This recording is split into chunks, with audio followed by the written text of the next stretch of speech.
Assalamu alaikum everyone. Hope you are well and doing great with my channel. আজকের এই ভিডিওতে আমি আপনাদের সাথে শেয়ার করব একটি অ্যাডভান্স ইংলিশ স্ট্রাকচার। সো ভিডিওটি না টেনে শেষ অবধি দেখুন। আল্লাহ চাইলে আমি কাজটি দ্রুত শেষ করব। আল্লাহ চাইলে আমি পরীক্ষাতে পাশ করব। আল্লাহ চাইলে আমরা আবার দেখা করব। আল্লাহ চাইলে আমরা ম্যাচটি জিতব। এই প্রতিটা বাক্যে যে জিনিসটা কমন আমরা দেখতে পাচ্ছি সেটা হলো আল্লাহ চাইলে। সো যখন আমরা কোনো সেন্টেন্সে এই ধরনের বাক্যটি দেখতে পাবো সেক্ষেত্রে আমাদের ব্যবহার করতে হবে গড উইলিং। এই টাইপের বাক্যগুলোকে ইংলিশে বলতে হলে সেন্টেন্স স্ট্রাকচারটি হবে গড উইলিং প্লাস সেন্টেন্স। চলুন তাহলে এই স্ট্রাকচারটি দিয়ে এক্সাম্পলগুলি দেখা যাক।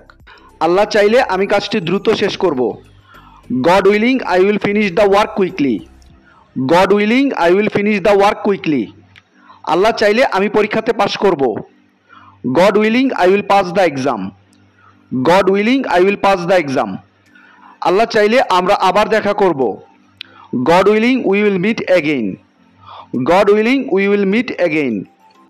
আল্লাহ চাইলে আমরা ম্যাচটি জিতব। God willing, we will win the match.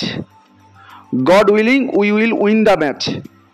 I hope এই স্ট্রাকচারটা আপনারা ভালোভাবে বুঝতে পেরেছেন। Now it's your turn.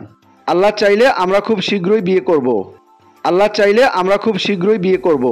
এই বাক্যটি ইংলিশে কি হবে আপনারা কমেন্টে লিখে জানাবেন।